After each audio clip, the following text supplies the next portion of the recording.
Bom dia a todos, bom dia a todas, bom dia para você que nos assiste pela Pop TV em Sobradinho e Porto Alegre ou nos escuta pela Cultural FM em Santa Catarina e no Rio Grande do Sul.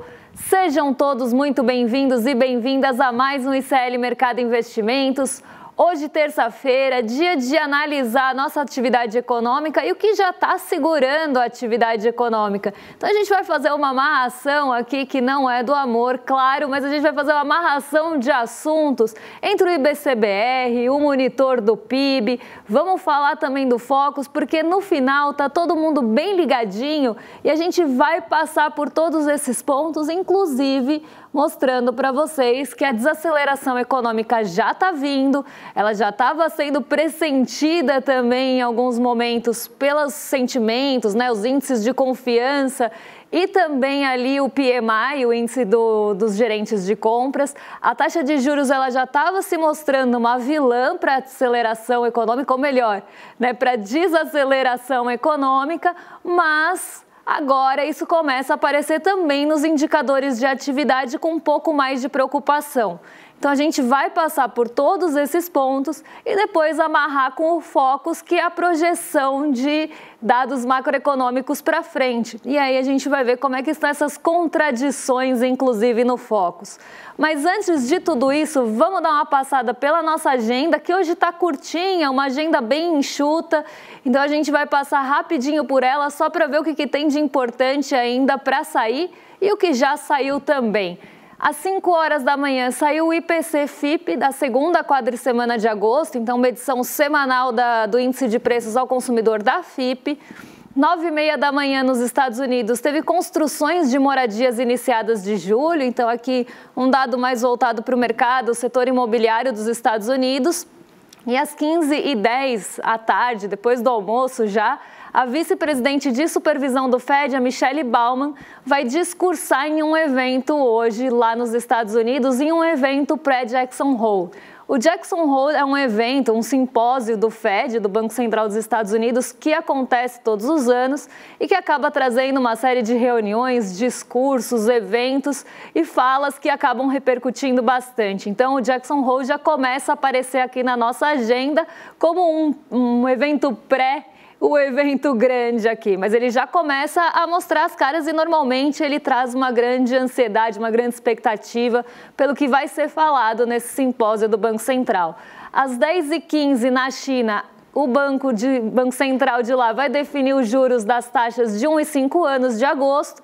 Então aqui também fica no radar se vai ter alguma mudança nas taxas de juros da China. A gente sabe que o setor imobiliário chinês voltou a mostrar alguma dificuldade. Então isso também deve ganhar uma relevância um pouco maior para ver se vai ter mudança ou não. Mas isso a gente só vai conhecer às 10h15 da noite e vai acabar batendo aqui no nosso Ocidente só no dia seguinte.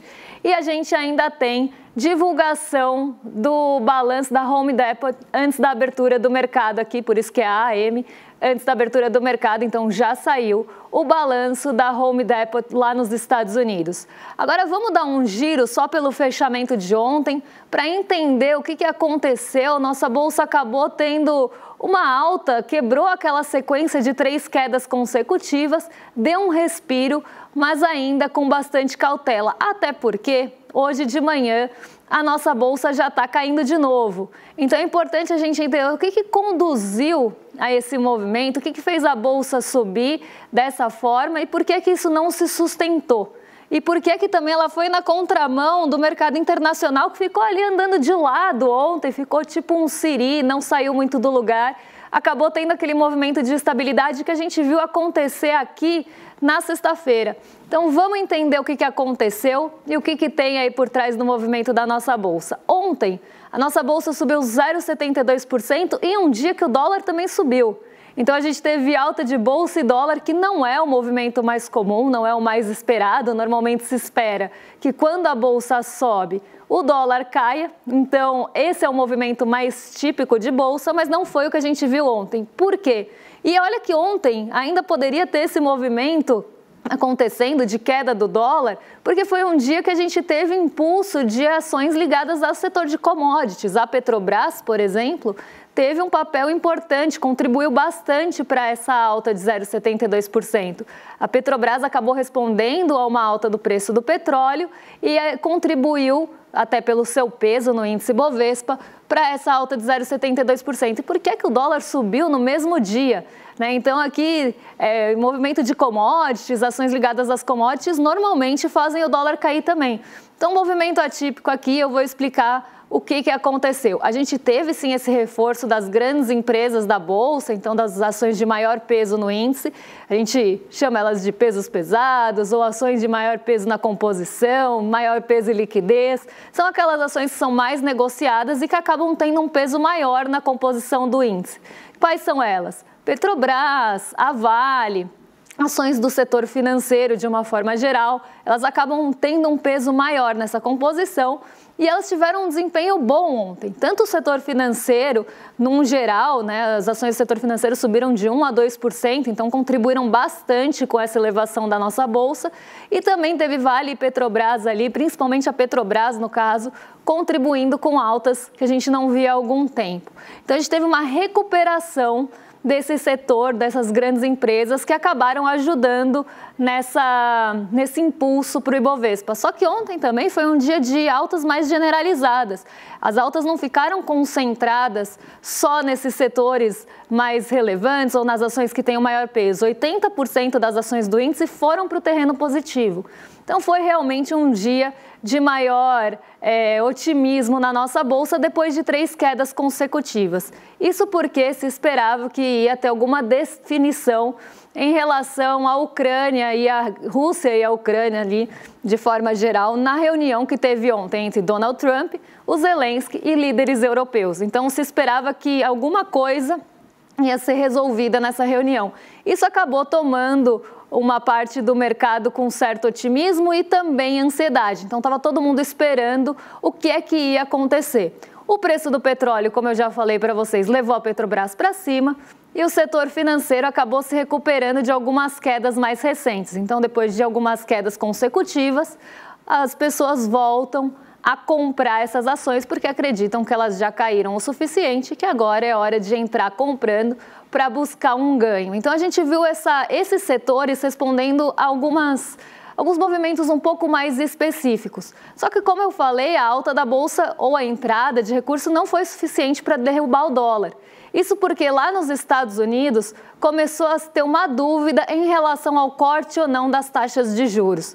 Então está todo mundo de olho ali nas taxas de juros dos Estados Unidos, tentando decifrar ou tentando adivinhar se vai ter queda ou se vai ter alta ou se vai ter manutenção. Alta está descartada. Ou é manutenção ou é queda em setembro.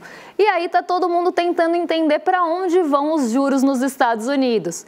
E esse movimento de incerteza, porque alguns indicadores acabam apontando para uma possível queda, mas outros mostram ainda uma resiliência, como o mercado financeiro gosta de falar, de indicadores econômicos que acabam apontando para a manutenção da taxa de juros. Então, essa incerteza está pairando por lá. E ontem, os títulos de dívida dos Estados Unidos voltaram a dar uma subidinha, voltaram a subir. E isso faz com que o recurso também vá buscar algum ganho, vá buscar algum refúgio nesses títulos de dívida, que são títulos públicos dos Estados Unidos.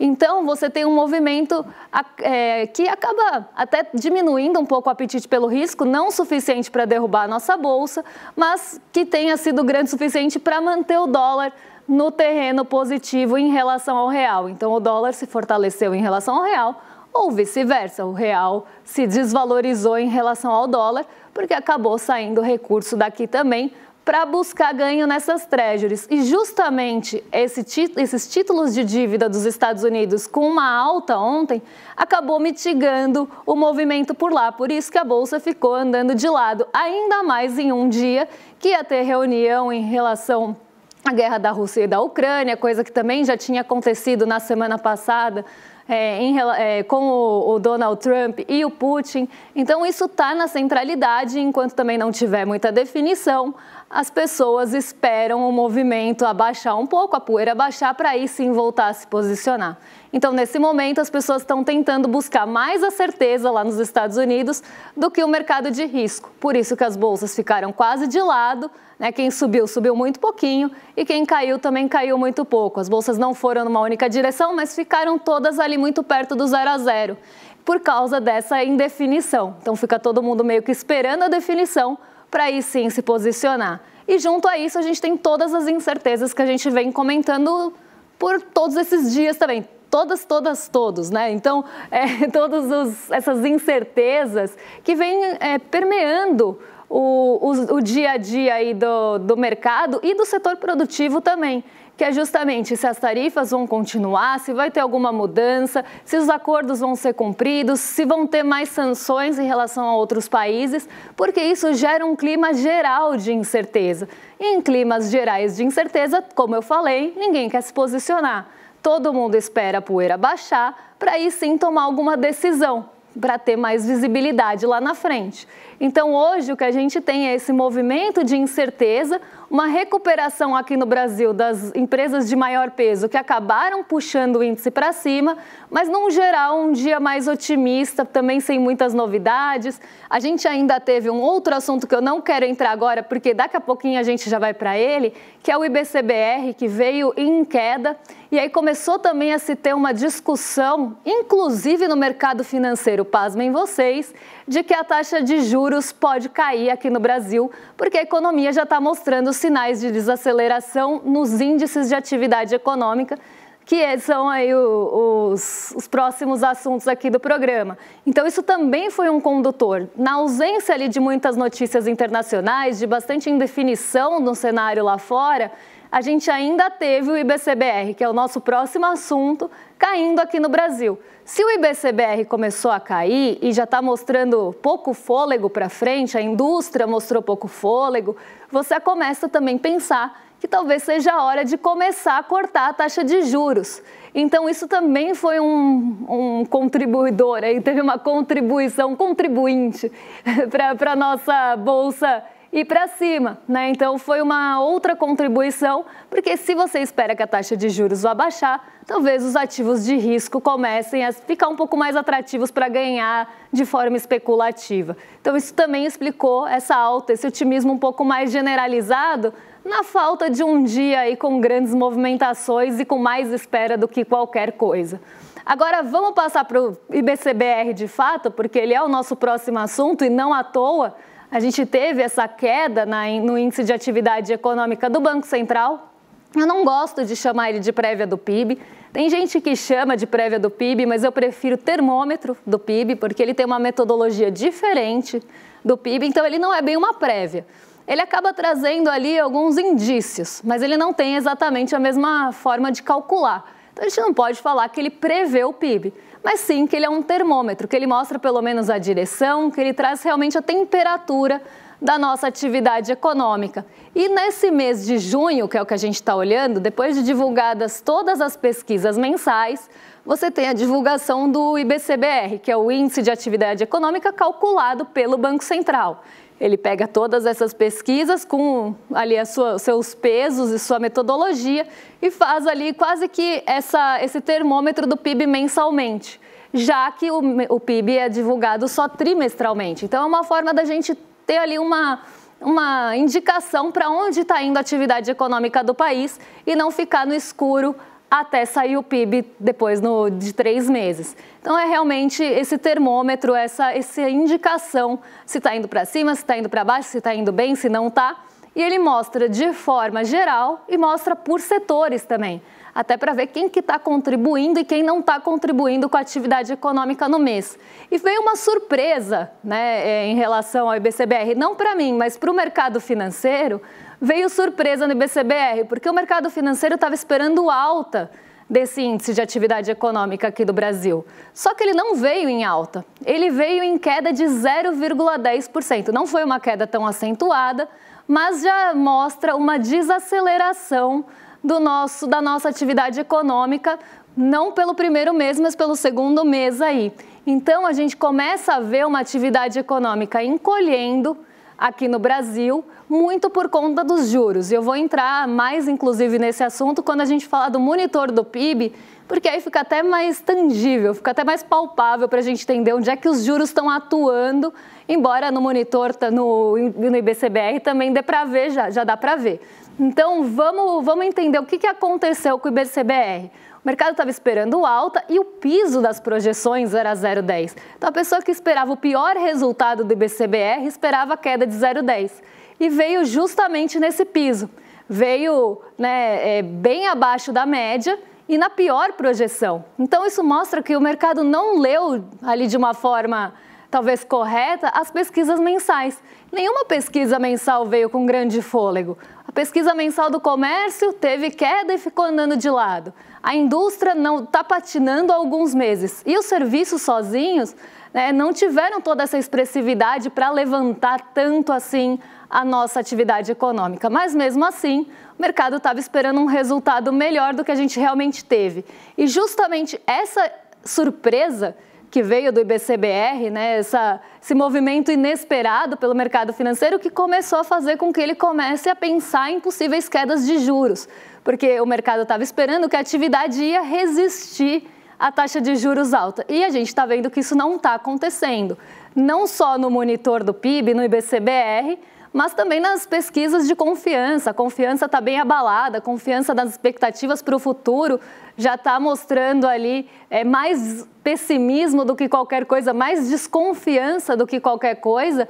E mais que isso, as pessoas elas estão ali preocupadas com demanda, a indústria já não vê uma demanda tão forte, o comércio não vê ali também uma demanda crescente. Então, o que as pessoas estão esperando? O que os setores estão esperando? Inclusive, as pessoas no sentimento do consumidor. Uma desconfiança com a renda, uma atividade econômica prejudicada, menos crédito. E isso tudo vai enforcando a atividade econômica, vai enforcando os setores urbanos da economia. Então, não há quem resista a uma taxa de juros de 15%. E aí eu pergunto, e agora, Copom? Porque o Copom, na última reunião, o Comitê de Política Monetária aqui do Brasil, sinalizou que a taxa de juros vai ficar alta por mais tempo. Vai ter manutenção de juros altos por mais tempo. E ainda sinalizaram mais, que se precisasse mexer, seria para cima e não para baixo. Só que a gente já está vendo, não só nos índices de confiança, não só nos índices de sentimento, que não está aquela coisa muito positiva, especialmente em relação à demanda. E a demanda está sendo esmagada e enforcada pela taxa de juros. Então, será que a nossa inflação é mesmo de demanda? Ou será que tem vários fatores de oferta também pressionando essa inflação e você pode jogar a Selic onde você quiser que você vai continuar tendo inflação? Pode ser que você tenha uma diminuição na média, porque a gente está ponderando aqui. Então, se você tem ali uma inflação de serviços que é enxugada, que é tolhida ali pela taxa de juros, você pode continuar tendo uma inflação alta de alimentos que, na média, quando você ponderar, claro, com os pesos corretos, você vai ter uma inflação mais baixa. Só que a inflação de alimentos, por exemplo, que não é o caso, que agora ela começou a arrefecer um pouco, mas é só para vocês entenderem uma inflação que não tem sensibilidade a juros e uma que tem. Tá? Então, a que tem vai diminuir, ela vai ficar ali encolhidinha e a que não tem vai continuar alta. Na média, você tem uma inflação contida. Só que os preços ali dos alimentos, o preço da energia elétrica, o preço de energia em geral, que não responde à taxa de juros, vai continuar pressionando o bolso. Só que na média fica uma imagem melhor. E aí é o que eu pergunto. E agora, que a gente teve uma sinalização de manutenção de juros com possibilidade de alta, num momento que a nossa atividade econômica já mostra perda de ritmo. O que vai ser feito? Isso vai ser rediscutido? Será que não é a hora, de forma global, das pessoas pensarem numa meta de inflação diferente, já que a gente teve tantas mudanças de oferta, pensando em lados logísticos, pensando em aspectos climáticos? A oferta já não é a mesma. A gente está sofrendo outros abalos agora. Será que não é hora de repensar que a gente tem um problema de oferta também pressionando a inflação no mundo todo e que isso acaba ali mexendo com os preços e não tem nada a ver com taxa de juros, mas é aquela coisa. O remédio é sempre o mesmo. Você tem dor de cabeça, você dá o mesmo remédio para dor de cabeça, independente da causa. Ah, mas a pessoa bateu a cabeça, não importa, vai tomar o mesmo remédio da pessoa que está com outro problema. E mais, aí quando você entra nesse estrangulamento da economia urbana, você ainda entra em outro ponto, porque se você cortar a cabeça, acabou cabeça. Se acabou cabeça, acabou dor de cabeça. Então é isso que é feito quando você sobe a taxa de juros para combater uma inflação que não necessariamente responde a isso. Você corta a cabeça, porque aí já não tem mais dor de cabeça, mas aí também você fica sem cabeça. Agora vamos ver como é que ficaram os setores nesse índice de atividade do Banco Central, porque a agropecuária teve ali uma nova queda, né, já vinha em declínio por alguns meses, ficou aí com nova queda de 2,3%, o IBCBR geral foi de menos 0,10%, a indústria ficou praticamente no 0 a 0 e o IBCBR de serviços ali, né, ficou no 0 a 0, mas para o campo negativo, porque caiu 0,10. E o IBCBR de serviços ficou com um fôlego muito curto. Então o setor de serviços também não mostrou um grande fôlego, um grande ritmo.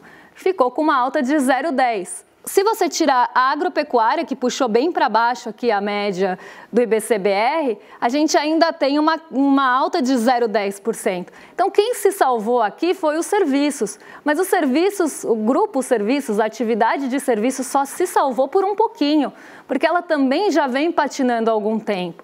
Então, isso mostra que, sim, a taxa de juros já está colocando suas garrinhas na nossa atividade econômica e desacelerando a atividade econômica. A gente vai continuar mantendo essa taxa de juros lá no alto para quê? A troco de quê? Para ter diferencial de juros com os Estados Unidos e entrar dinheiro aqui para baixar o dólar? Essa pode ser uma justificativa, mas nem todos os preços têm sensibilidade a dólar e nem sempre isso é transferido de um para um ali.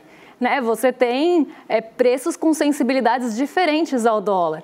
Então, você tem todo esse racional por trás, né, que a taxa de juros vai diminuir a inflação porque vai segurar a demanda? Vai segurar a demanda, a gente já está vendo segurar a demanda. Mas é a demanda o problema mesmo? É isso que a gente precisa refletir e criticar. Mas é muito fácil você deixar a taxa de juros a 15% depois de uma anuência, né, uma bênção do mercado financeiro de que esse patamar já está suficientemente restritivo. Você agrada o mercado financeiro que tem poder político e econômico para fazer um escarcéu caso não goste do patamar e você acaba baixando a inflação na marra, mas quase que forçando ali em pontos que não eram os problemáticos. Né? Sendo que a gente tem, por exemplo, o maior vilão é a energia elétrica, foi responsável por mais de metade da inflação dos últimos meses. Será que a energia elétrica vai chover nas represas, vai chover ali nos reservatórios para que desliguem as termoelétricas se você subir a Selic? Não, não vai. E o monitor do PIB, ele acaba mostrando também para a gente essa desaceleração, especialmente de alguns pontos que são sensíveis a juros. Então, a gente separou aqui pelo menos 3 componentes do monitor do PIB, que, na verdade, o monitor do PIB ele sai junto com o IBCBR ou no dia seguinte. Tem métricas diferentes e por isso que a gente gosta de contrapor. Podem ver que lá no IBCBR a atividade caiu 0,10. Segundo a FGV, cresceu 0,5%. Só que cresceu 0,5% no segundo TRI, com desaceleração também. Então, os juros altos já estão mostrando a desaceleração no segundo trimestre aqui, segundo a FGV, por conta justamente desse estrangulamento mesmo da atividade econômica no geral. Sem o fôlego da agropecuária, isso vai ficar um pouco mais evidente, porque no primeiro trimestre a agropecuária teve um papel importante, ela deu um fôlego. Então, por mais que você estivesse enforcando o resto, na média também ficava mais alto. Só que quando você tira isso da conta, ou quando ela mostra sinais de fraqueza, você vê que os outros setores sozinhos não estão conseguindo segurar a atividade econômica. E isso porque a gente tem crédito mais restritivo, ninguém consegue pegar dinheiro emprestado, as empresas não vão ficar colocando seu dinheiro na produção se não vem demanda para frente, se podem ganhar 15% sentado num título público. Então, você começa a cercar a economia e promover essa desaceleração. Agora, vamos ver o monitor do PIB pelos componentes, porque isso fica bem evidente quando a gente olha o consumo das famílias, que vem aí em declínio, né? Aqui vocês não estão vendo os números, mas eu vou pegar para vocês, porque a gente tem aqui, né, o consumo das famílias, lá em novembro, ele sai de 4,7. Então, a gente tinha um consumo de 4,7 em novembro do ano passado. Ele vai declinando pouco a pouco, 3,7, 2,7, 2,6. Em abril chega a 1,6. Em maio chegou a 1,4% e agora 1,5%. Então, a gente está vendo um declínio do consumo das famílias. E esse declínio do consumo das famílias já tinha sido previsto e mostrado, inclusive, no sentimento do consumidor, que não vê um bom momento para bens duráveis, que não sente tanta confiança na sua renda, que também tem ali, de certa forma, né, e enfrentou isso principalmente no começo do ano, uma diminuição do poder aquisitivo, se a gente for pensar em orçamento, porque a inflação de alimentos pesa muito em diversas rendas menores, diversos estratos de renda, isso penaliza, porque se você gasta muito do seu dinheiro com comida, com itens básicos, como a gente também vê nas pesquisas do Diese de cesta básica, o que sobra para você consumir fora disso? Para você consumir serviços, para você ter um lazer, para você consumir algum bem, comprar uma geladeira, o que sobra, né? Então, você vê que teve essa diminuição do consumo das famílias, parte pela inflação de alimentos, que penalizou muito durante o ano todo, e parte por falta de confiança na renda também, de você conseguir entender que você vai ter renda, confiança no emprego para comprar um item que você vai parcelar em 12, 24 vezes. E com um crédito mais caro também, um crédito mais inacessível para as pessoas, elas também vão consumir menos. Quem compra televisão, geladeira, bens duráveis aqui no Brasil à vista? Pouquíssimas pessoas. Então, se o crédito fica caro e difícil de conseguir por conta da taxa de juros, as pessoas vão parar de consumir algumas coisas também. E assim a gente vai tendo esse estreitamento da atividade econômica. Olha o caso da formação bruta de capital fixo, que acaba sendo, né, uma forma da gente entender bens que compram outros bens, bens que fazem outros bens, que estão mais ligados a investimento mesmo, do lado produtivo da economia. Ele também teve um declínio bem grande aí no gráfico. Se vocês olharem, ele sai lá no fim do ano passado de 10, pode pôr o gráfico aí de novo para o pessoal de casa acompanhar, porque aqui a escala fica esquisita porque a taxa de investimento é maior, então quando a gente coloca em perspectiva, parece que não caiu tanto. Mas olha a formação bruta de capital fixo. Ela sai ali de 10,5%, cai para 9,8%, 9,4%, 9,2%, 9,9%, 9,1%. E aí, parece que eu estou cantando bingo, né? Daqui a pouco alguém na audiência aqui no chat grita bingo. Aí 6,6%, 4,8% e 4,3%. A gente sai de um patamar de 10 para 4 de formação bruta de capital fixo. Então, a participação da formação bruta de capital fixo também na economia, ela está diminuindo. Isso são menos empresas, menos indústrias produzindo ou investindo do lado produtivo de forma real ali na economia. E isso também vem pela taxa de juros. Quem que vai querer aumentar a produção? Quem que vai querer colocar dinheiro em risco? Quem que vai querer ter um novo projeto se você não tem visibilidade para frente? Se você tem uma taxa de juros que restringe o crédito para a empresa? Se você olha para frente e acha que não vai ter demanda porque as famílias estão consumindo menos? Você vai querer formar estoque e ficar com isso parado? Não vai. Então, você começa a olhar para frente e ter uma incerteza em relação ao futuro. E isso faz com que você não invista no presente, porque a expectativa nesse caso é muito importante. Você tem que ter uma boa expectativa para frente para tomar decisão hoje. Se você não tem, você bota o pé no freio e prefere deixar o dinheiro parado a 15% sem risco. Então, você vai colocar o dinheiro em risco, vai contratar mais gente, vai abrir uma nova planta, sabendo que isso pode dar errado se você também ainda tem a possibilidade de ganhar 15% num título? Não vai. Então, a gente começa a ver essas engrenagens parando, o consumo das famílias diminuindo de ritmo, a formação bruta de capital fixo também diminuindo de ritmo, e tudo isso acaba sendo, né, oriundo dessa taxa de juros alta que já está mostrando realmente para o que veio e já começa a cumprir o seu papel. Às vezes não é tão imediato que a gente vê esse papel sendo cumprido e não deveria ser. Normalmente é médio e longo prazo, mas isso já começa sim a aparecer na nossa atividade econômica e é muito preocupante. E aí eu repito minha pergunta. E agora, Copom? Vai ter alguma mudança ou vocês vão continuar fazendo aí as vontades e esperando bênçãos do mercado financeiro, que na primeira oportunidade também vai voltar a criticar? Assim que você fizer alguma coisa que vai desagradar, vai começar a criticar. Então vale a pena querer agradar tanto e acenar tanto para isso, para desacelerar a economia e começar a ter, reflexos do lado real? Eu acho que fica aí a reflexão e vocês em casa podem responder, porque agora a gente vai dar um recadinho para vocês, que é como as democracias morrem, A nossa super aula no dia 28 de agosto, quinta-feira, às 8 horas da noite, uma aula com o Daniel Ziblatt, que vai trazer aí, autor de best-seller, e vai trazer uma aula justamente para discutir esse assunto, um assunto que eu acho que tem tudo a ver com o momento atual, vem em excelente momento. Então, para você não ficar de fora, garantir o seu ingresso, garantir a presença na aula, receber o link para participar da aula, a gente só pede uma coisa, já que ela é gratuita: iclmercado.com.br, para vocês poderem receber esse link ou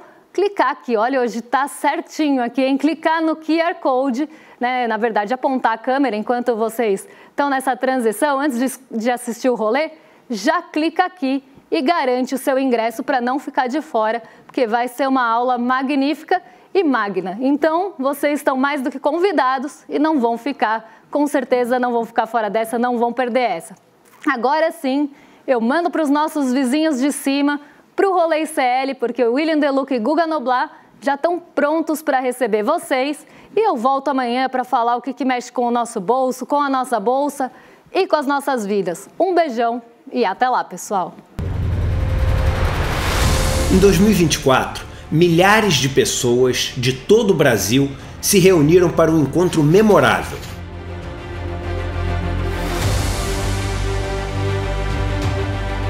No palco, histórias incríveis. A gente está na vida para evoluir, para aprender. Na plateia, novas amizades e sonhos compartilhados. É o melhor presente de aniversário desse cara. A esperança e a alegria tomaram conta.